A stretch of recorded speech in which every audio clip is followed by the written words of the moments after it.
Hello दोस्तों, welcome to my channel tax solution consultancy. आज की इस वीडियो में मैं आपको बताता हूं, अगर किसी ने आपका टीडीएस डिडक्ट करा है तो आप उसको कैसे चेक कर सकते हैं। टीडीएस चेक करना हमारे लिए क्यों ज़रूरी है? क्योंकि जब आप आईटीआर अपनी फाइल करेंगे और जिसने आपका टीडीएस डिडक्ट करा है और अगर उसने गवर्नमेंट को पे नहीं करा है तो आप आईटीआर फाइल करते वक्त आप उसका बेनिफिट नहीं ले पाएंगे। बेनिफिट का मतलब जैसे कि अगर आपकी टैक्स लायबिलिटी नहीं बन रही है तो आप उस टीडीएस अमाउंट का रिफंड ले सकते हैं, और अगर आपकी लाइबिलिटी बन रही है तो जो अगर आपका टीडीएस का अमाउंट ज़्यादा है तो आप उसको, और आपकी टैक्स लाइबिलिटी कम है तो आप जो रिमेनिंग अमाउंट होगा आप उसका बेनिफिट ले सकते हैं। तो चलिए, हमें जाना है सबसे पहले incometax.gov.in पर। यहाँ जाकर हमें अपना लॉगिन करना है। तो चलिए दोस्तों, हम लॉगिन के बटन पर क्लिक करा हमने, हमें वेट करना है। जैसे ही प्रोफाइल ओपन होगी हमें यहाँ पर अपना पैन कार्ड एंटर करना है। तो चलिए दोस्तों, हम अपना पैन कार्ड एंटर करते हैं।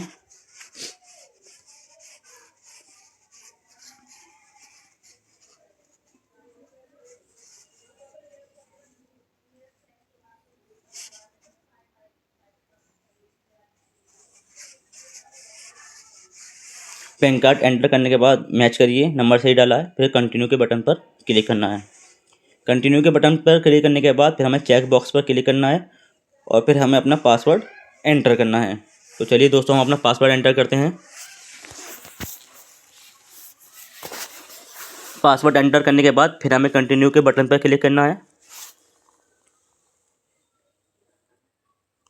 उसके बाद हमारी प्रोफाइल ओपन हो जाएगी। जब हमारी प्रोफाइल ओपन हो जाएगी उसके बाद फिर हमें ई फाइल के ऑप्शन पर जाना है। ई फाइल के ऑप्शन पर जाने के बाद इनकम टैक्स रिटर्न, और इनकम टैक्स रिटर्न में जाने के बाद फिर हमें जाना है व्यू फॉर्म 26 AS, यहाँ हमें क्लिक करना है। तो दोस्तों, ये हमें दूसरी वेबसाइट पर लेकर जाता है, इसलिए ये हमसे परमिशन पूछता है। तो हमें आई एग्री पर क्लिक करना है। आई एग्री पर क्लिक करने के बाद प्रोसीड के बटन पर हमें क्लिक करना है। उसके बाद हमें यहाँ क्लिक करना है view tax credit form 26 AS annual tax statement, हमें यहाँ पर क्लिक करना है। तो चलिए दोस्तों, हम यहाँ पर क्लिक करते हैं। क्लिक करने के बाद हमें ऐसा इंटरफेस शो होगा। तो हमें अपने अकॉर्डिंग असेसमेंट ईयर चेक करना है कि हम किस असेसमेंट ईयर का टीडीएस हमें चेक करना है। अगर आप करंट असेसमेंट ईयर का चेक करना चाहते हैं तो आप करंट असेसमेंट ईयर को आपको चूज़ करना होगा, और व्यू एज में आपको HTML सेलेक्ट करना है। जो असेसमेंट ईयर के नीचे ऑप्शन है व्यू एज, यहाँ आपको HTML चूज़ करना है और फिर व्यू और डाउनलोड पर आपको क्लिक करना है।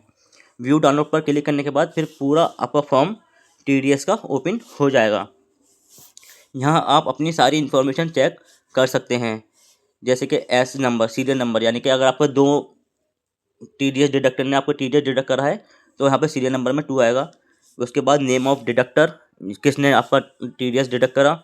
टेन ऑफ डिडक्टर, डिडक्टर का 10 नंबर क्या है वो चेक कर सकते हैं। टोटल अमाउंट, यहाँ आपको टोटल अमाउंट पता चलेगी। टोटल टैक्स और टोटल टीडीएस डिपॉजिट, ये पूरी इन्फॉर्मेशन आपको यहाँ से पता चलेगी।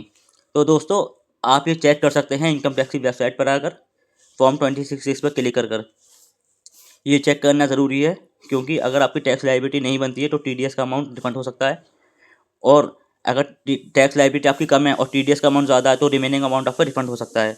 सैलरी के केस में आपको फॉर्म 16 मिलता है, और अदर देन सैलरी के केस में अगर आपका टीडीएस डिडक्ट होता है तो उस केस में आपको फॉर्म 16A मिलता है। तो दोस्तों, चेक करिए अपना और प्रॉपर अपनी आईटीआर फाइल करिए, और टीडीएस अगर आपको डिडक्ट हुआ है तो आप उस टीडीएस को रिफंड क्लेम कर सकते हैं। Thank you.